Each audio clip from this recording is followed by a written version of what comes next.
Hey guys, welcome back to KPReacts, your home of internet reactions. Now, I love to dream, go on Zoopla, look at those expensive houses and dream and go, you know what, one day I'll be able to maybe afford them. And so today, guys, we are going to be reacting to the most expensive house on sale in New York City. Now, I think this video was recorded like a year or two ago, so maybe this house is no longer the most expensive one on sale, but it should be pretty interesting anyways. Now with these expensive houses, they can either be really nice and modern or like very old and traditional. So let's see which type of house we're going to get here in New York. New York never sleeps, but it does make an effort to dig to the very bottom of even the largest of budgets. That's a rule that seems to apply to anything from a good meal out to buying a home. But let's say you're absolutely It is super expensive. If you guys who live in the UK and you think London is expensive, New York is different. New York is absolutely different. It is like I've never come across somewhere so expensive. Just how much can you spend on a luxury pad to call your own? If you have to ask, you certainly can't afford it. In a city where it might feel like there will always be a more expensive property, the peak of the mountain of cash you're able to spend on a city chic home is positively towering. Jesus, For a little bit of change studio. from a full $100 million, you'll be kitted out with the kind of inner city haven that only phenomenal wealth can buy. Wow. The place? Midtown Manhattan, at the peak of a lofty building on the famed Madison Avenue. For the biggest budget in one of the most expensive cities in the world, you'd find yourself living just one block from the Empire State Building in a condo with a full 5 chunky floors and That's a view, eh? Can you imagine looking out your window and seeing the Empire its own State? private Wow. roof deck. Oh wow. This Midtown Manhattan Private roof deck, yeah. Woo. penthouse, unimaginatively dubbed Le Penthouse, is the prime position at the top of 172 Madison Avenue, occupying Wow. the tip of the luxury 33-story building. Entirely residential, the tower contains 69 separate homes and lots. If you think about it, it's that tall and it's only got 69 homes. Jesus. There must be some absolutely badass of houses shared in this facilities. place. When you arrive, you'll be greeted by a full-time doorman, while in-building options include a gym, a 67-foot swimming pool, a jacuzzi, Wow. a yoga room, a pet spa, a kids' playroom, and a lounge with its own Ooh, a pet spa. That's my favourite bit. Ooh, snooker table. billiards table. The condo itself Snooker.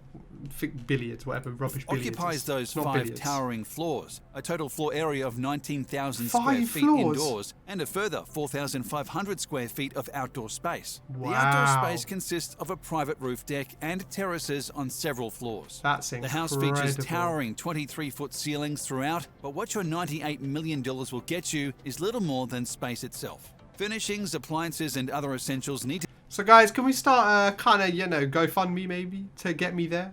That wouldn't be be too added bad. to I'd be finish off very the happy. space, something The that videos realtors are would keen to step up, promote I'd have as to say. a blank canvas. Needless to say, the high-end art currently on display isn't included. That's not to say you simply get an entirely empty shell for your money. The 3,000 square foot wraparound roof deck represents roughly the size equivalent of a doubles tennis court in outdoor roof with a view. It comes with an infinity pool with that breathtaking come with her drop-off too? and view of the New York skyline, a hot That would tub, be and solid. the space to view the city heart in every direction. Oh my The god. Chrysler Building and That's Empire mad. State Building are amongst the visible landmarks, while the prominence means you can take in sunrise, sunset, and the bright lights of the city at night, all from the same expansive platform.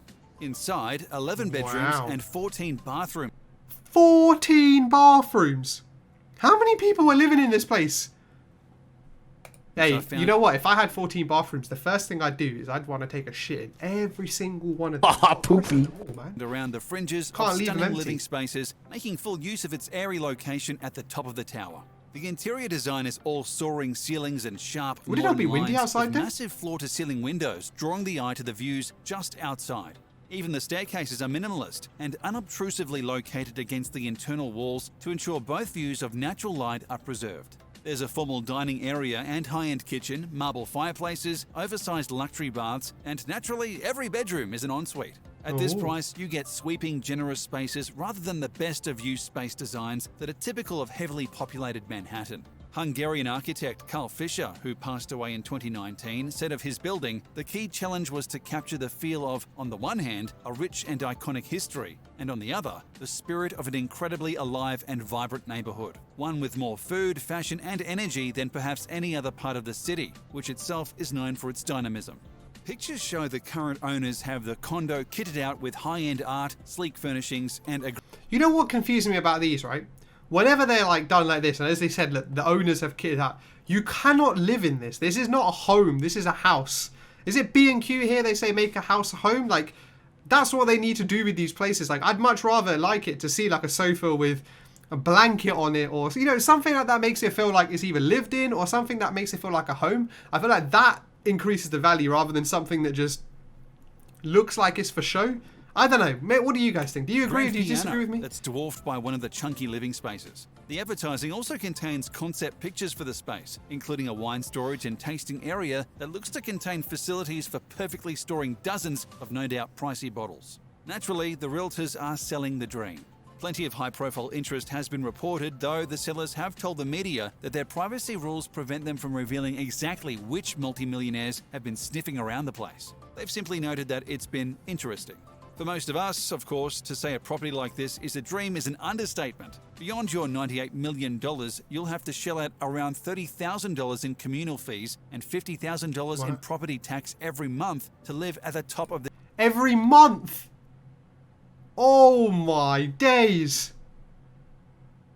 Hey, that's probably like, that's more than like the average salary probably in New York. Run-of-the-mill costs. Of course, the high-price offerings of Madison Avenue are right outside the front door, where Hermes, Dolce & Gabbana and Alexander McQueen all have stores. Extreme luxury then, but these are New York prices. Around $100 million could also buy you a private island in the Florida Keys, or a waterfront villa in one of the most expensive corners of the south of France. Even in upstate New York, the same money would buy 750 acres of land together with a sizable luxury equestrian-themed property in opulent Westchester County.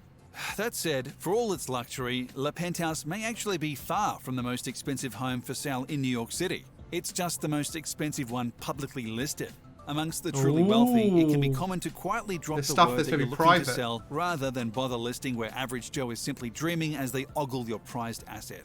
These unlisted sales known as whisper listings might hide even more wealthy options on the eye-watering Manhattan market, which does make you wonder, just how exorbitant do these things get? Would you buy La Penthouse if you had the budget? Tell us in the comments. Well, I think there's maybe this video I think was made a little bit before some of the more skyscrapers that have opened near Central Park. There's these like really thin ones. I can't remember exactly the name of it, but it's a really, really thin one and it goes really tall and it has like an amazing view over Central Park. And I know some of those ones are right next to Central Park have been going for stupid money.